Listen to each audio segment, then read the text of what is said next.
Hello everyone, welcome to my YouTube channel keep learning with Divya. आज मैं आप लोगों के सामने फिर से शेयर करूंगी एक प्रीवियस ईयर क्वेश्चन जो बार बार रिपीट हुआ है। तो आज मैं आपको उसका एक ओवरव्यू बताऊंगी, बाकी लिखना कैसे है वो मेरे नेक्स्ट वीडियो में आप देखेंगे। तो एक क्वेश्चन जो रिपीट हुआ है उसमें लिखा है what are the type of major depressive disorder and its treatment. अब जैसे आपको क्वेश्चन स्टार्ट हुआ है व्हाट आर द टाइप्स, तो आपने आंसर सीधे टाइप से शुरू नहीं करना है कि there are these are the types, नहीं। सबसे पहले आपसे अगर पूछा भी नहीं है तो भी आपने जो है इंट्रोडक्शन देनी है किसके, मेजर डिप्रेसिव डिसऑर्डर की, कि मेजर डिप्रेसिव डिसऑर्डर होता क्या है। चाहे आप इसको 5-6 लाइन में लिखो, पूछा नहीं है, लेकिन आपको पहले इसको इंट्रोड्यूस करना है, देन आप इसके टाइप्स लिखेंगे, ठीक है। बहुत ही इंपॉर्टेंट, मतलब जितने भी सारे क्वेश्चंस मैं करवा रही हूँ ये सारे प्रीवियस ईयर में आए हैं और ये सारे के सारे क्वेश्चन जो है इंपॉर्टेंट है, ठीक है। तो मेजर डिप्रेसिव डिसऑर्डर, देखो नाम से ही पता चल रहा है ये डिप्रेसिव, बहुत ही मतलब डिप्रेशन वाली बात हो रखी है, मेजर डिप्रेशन वाली बात हो रखी है, ठीक है।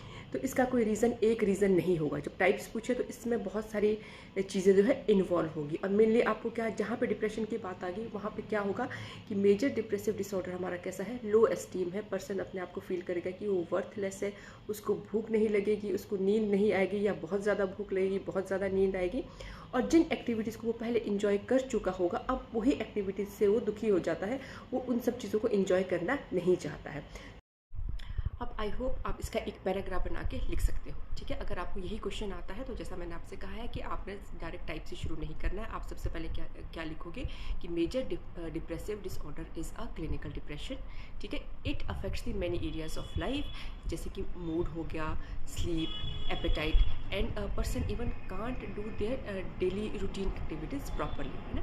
पर्सन कैसा फील करेगा, फटीग करेगा, वर्थलेस फील करेगा, जो एक्टिविटीज़ पहले इंजॉय की है वो नहीं इंजॉय करेगा। ये आप एक पैराग्राफ बना के लिखोगे, और इसको लिखना कैसे है वो मैं आपको नेक्स्ट वीडियो में, मैंने जैसे कि कहा है, बताऊंगी। अभी सिर्फ हमने समझना है, ठीक है। जब कोई चीज़ समझ आती है तो हम उसको बहुत अच्छे से लिख सकते हैं। अब बारी आती है टाइप की, फिर आप डालेंगे types of the major depressive disorder. तो इसका जो फर्स्ट टाइप है वो क्या हमारे पास, वो है हमारा एटिपिकल डिप्रेशन।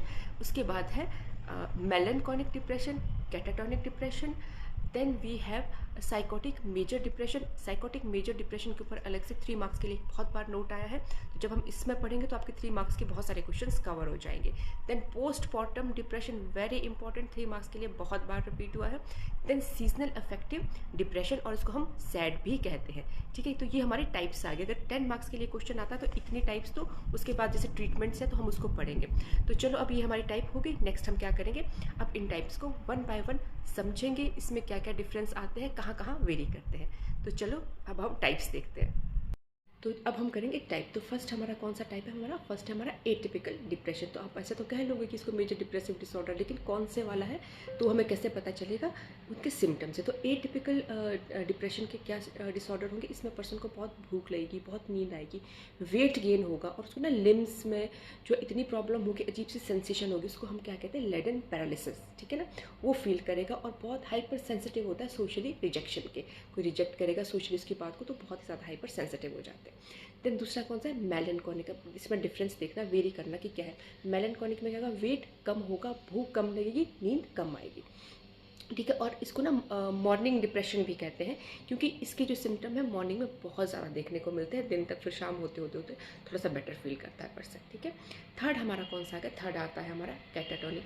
इसमें तो ना पर्सन एकदम साइलेंट हो जाएगा। अगर उससे आप क्वेश्चन करोगे ना बहुत टाइम तक, वो ना सोचता ही रह जाएगा कि मैंने उसका क्या जवाब देना है।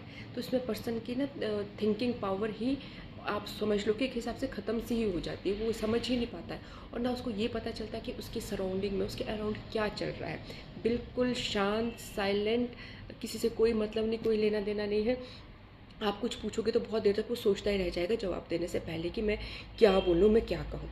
तो आई थिंक अभी हमारे ये 3 जो है टाइप्स हमारे क्लियर हो गए हैं। अब हम करते हैं चौथा टाइप, बहुत इंपॉर्टेंट है, 3 मार्क्स क्वेश्चन के लिए भी वेरी इंपॉर्टेंट है। तो अब नेक्स्ट हमारा कौन सा है, साइकोटिक मेजर डिप्रेशन, ठीक है। साइकोटिक मेजर डिप्रेशन में आपका क्या होगा, लो मूड और डिक्रीज इन इंटरेस्ट। लेकिन देखो वेरिएशन सब में कुछ ना कुछ फ़र्क है, एक जैसा कुछ नहीं। चलो लो मूड ये सब पीछे भी हमने देखने को मिला। इसमें क्या होगा, इंटरेस्ट होगा पर्सन किसमें, हेलोजिनेशन और डाइल्यूशन में।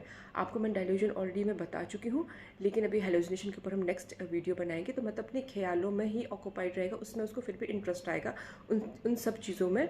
मतलब कि कोई अच्छे भी इमेजिनेशन कर सकता है, मतलब उसमें वो ज़्यादा कंफर्ट फील करेगा कि अपने ही थिंकिंग में, हेलुसिनेशन और डेल्यूजन में, ठीक है।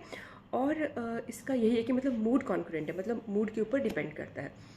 नेक्स्ट है पोस्टमार्टम डिप्रेशन। पोस्टमार्टम डिप्रेशन था कि आफ्टर डिलीवरी बहुत सारी वुमेंस में क्या होता है, डिप्रेशन हो जाता है अपने बच्चे को लेके, कई बहुत ओवर पोजेसिव हो जाती है, उनको हर वक्त थकावट, नींद नहीं पूरी होती, हार्मोनल इम्बैलेंस होता है, बहुत सारी लेडीज़ को देखने में मिलता है, और कईयों को भूख बिल्कुल ही नहीं लगती, और एक्सेस फटीक, बहुत बुरे तरीके वाला फटीक है, इमोशनल इतना ज़्यादा हो जाएंगे कि रोते रहेंगे, तो ये हमारा पोस्टमार्टम डिप्रेशन होता है। तो लास्टली हमने क्या करना है, सीजनल इफेक्टिव, जो नाम से पता चल रहा है हमें डिप्रेशन का कि हमारा सीजनल होता है, जैसे पर्टिकुलर किसी सीज़न में, सपोज करो स्प्रिंग सीजन किसी का डिप्रेसिव है तो बाकी साल ठीक रहेगा, लेकिन स्प्रिंग सीजन आएगा तो उसको उस टाइम पे वो डिप्रेशन जो है फेस करना पड़ेगा, मतलब कि एपिसोडिक डिप्रेशन है।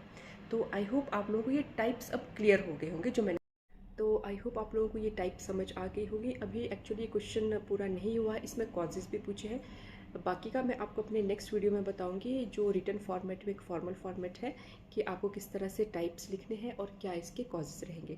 तो अब शायद अगर आप लोगों को इसके ऊपर नोट लिखना पड़े, अगर आपको क्वेश्चन का आंसर करना पड़े what are the types of major depressive disorder, तो आई थिंक आप सोच समझ के अपने तरफ से भी आप इसको लिख सकते हैं। बाकी कितना लिखना कंटेंट है, कैसे लिखना है, जैसा कि मैं आप लोगों को जिस बुक से मैं करवा रही हूँ, जिन नोट्स से मैं करवा रही हूँ, तो नेक्स्ट वीडियो में हम उसको शेयर करेंगे। तो आई थिंक आप लोगों को मेरा ये चैनल हेल्पफुल लगता होगा। सो अगर आपके कोई भी डाउट होते हैं, मैंने आपको अपना इंस्टाग्राम अकाउंट दे रखा है। तो thanks for supporting and watching my channel. Please इसे आगे शेयर करें स्टूडेंट्स को।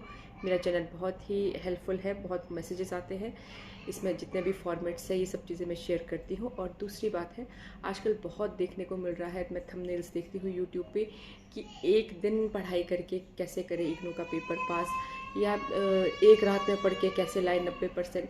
इन सब चीज़ों में नहीं जाना है, आपको थॉरली पढ़ना पड़ेगा। अगर आप सारे PYQ कर लेते हैं, डेफिनेटली आपके अच्छे मार्क्स आ जाएंगे। तो इस स्ट्रेटजी में नहीं जाना है कि लास्ट मोमेंट में कैसे पढ़ना है। तो अभी हमारा जून के लिए काफ़ी टाइम है, तो अभी से पढ़ते रहिए, धीरे धीरे क्वेश्चंस करते रहिए, आपका रिजल्ट बहुत अच्छा आएगा। So thank you, thanks for watching. जल्दी लेके आती हूँ नई वीडियो। Thank you.